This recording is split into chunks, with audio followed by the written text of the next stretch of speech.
So I just made this whole video.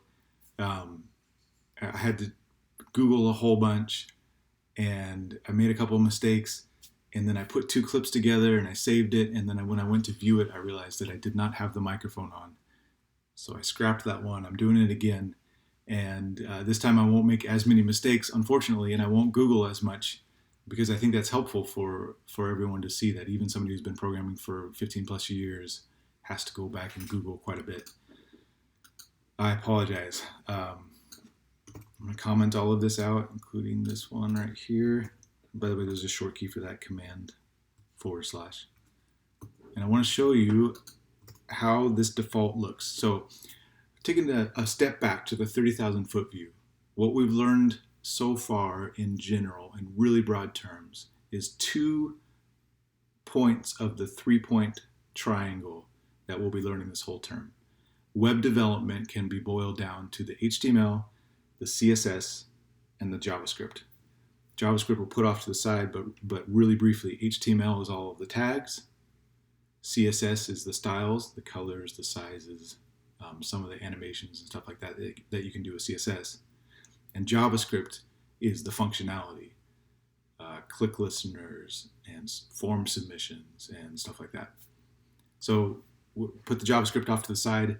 We're working on the HTML and the CSS, and I wanted to hone in on the need for a reset, because every single project I've done in my entire career has had a reset, and I want to show the reason why.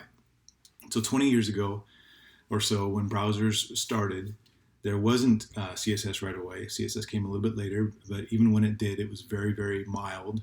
It wasn't as robust as it is now. So every browser had to say, okay, if I'm going to allow an H1 tag or a paragraph tag, the default style for our browser for those items are going to be the H1 looks like a header, and the paragraph looks like a paragraph, and it might have these sizes. And then Internet Explorer comes along and they say, well, I want our headers to look a little bit different and our paragraph to look a little bit different. Fast forward a long time, the iPhone comes along, and the iPhone looks way different for a lot of things, especially like form elements. So I opened it up in Chrome, as you can see, and then I opened it up in Firefox, and it looked almost identical. There was a slight difference. Actually, no, I went first to Safari. All three of those looked pretty close. There was a slight difference in the padding around the text, but it wasn't at all what I was trying to show. So I went all in, I opened up the iOS simulator, and I finally got a really big difference. So when the iPhone was created, the iPhone, and just to illustrate that this is the iPhone simulator. It looks like an iPhone. This is how an iPhone would view this if you were to open it up in the browser. The select menu is way different. They don't have 2 arrows. They don't use blue for the arrows. They use gray. They do use blue once you, actually it's purple once you click on it, etc. So here's the need for a reset, because when we're building a site and we're checking it in Chrome, maybe one other browser while we're creating it, we don't want to be surprised by Safari with this weird other style that we didn't reset. When we are almost done with our project and we go to check a couple of other browsers, we don't want to be disappointed and say, oh no, I forgot to reset, and so I've got to do some more work. And then if you do a reset at that point, you might be resetting some of your own styles. So here it goes. I did a Google, and the Google actually didn't work very well at first. I wish I could have showed that. It was in the first one.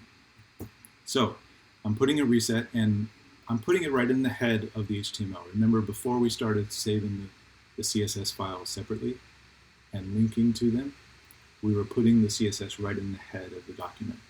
So I'm just putting it here for ease. Ideally, we would put this reset in a file, save it somewhere else, and link the HTML to it. So look at this. We've got appearance none. That's kind of like what a select menu looks like. Line height, position, etc. I put this padding on the right. I'll show you why in a second. And then it's got this background image, which is a down arrow. So every single browser is going to use the exact same arrow in this situation. So if I save it, go to Chrome, it's going to look different. but that select menu is going to look exactly the same as Firefox, and the one that was very different now looks almost exactly the same.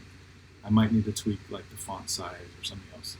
I kind of searched for this reset. It wasn't the greatest, and I built it up a little bit, but it's probably not still perfect. But it gives you the idea of why a reset is helpful, because there's some browsers like these that are different, and we want to equalize them at the start.